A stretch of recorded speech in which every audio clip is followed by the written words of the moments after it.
Part of our foundation's drive for years has been we support education and healthcare in southeastern Wisconsin to try to improve the lives of the people that live in this area. It was our founder's dream, and that's what we've tried to support. And it's hard to find a better option on the education side than what the zoo does for all the inner city children in Milwaukee County and throughout the area. So the zoo has always been a real soft spot for us, and that's why we've supported it for years. All you have to do is be out here one day when you see these young people out here. I mean, this zoo and what it does for conservation efforts and for telling people about endangered species and getting them to care about animals it's a big deal for young people. And for many of these young people, it's the only chance they're going to get to see these animals.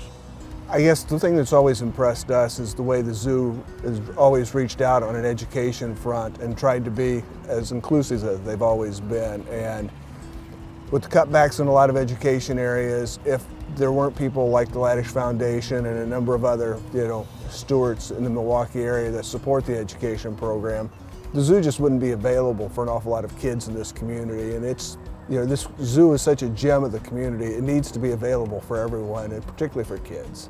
I think if you're going to appreciate preserving an endangered species, you have to experience it and see it. And like I said, you have to be next to it. Television doesn't do it justice.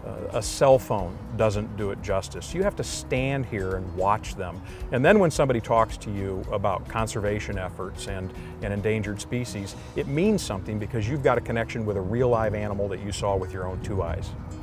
We decided to support the campaign for the Windows of the Wild and particularly for the elephants because historically our support to the zoo has been through supporting educational programs. But we had an opportunity to do something we thought was significant here, and it was clearly a need that needed to be met.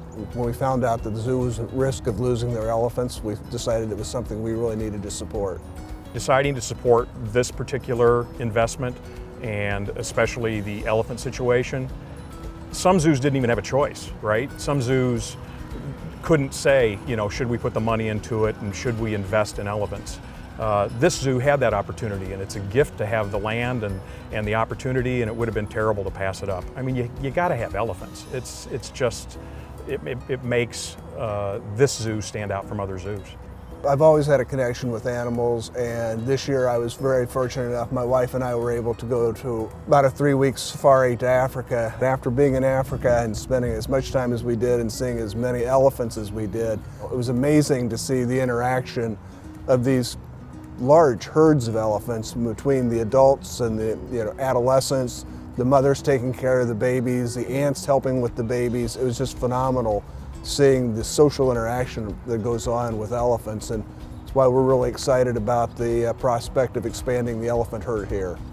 When you think about why we support the zoo, I always think to the fact that the zoo is loaded with quality people, and plus they put out a quality product. We don't think of ourselves as giving money away, we think of it as investing money. And if we're going to invest money, then we want to invest it with people who are good stewards and are going to do a good job. And my word, I mean, the zoo does a great job. So it's a pretty easy decision for us.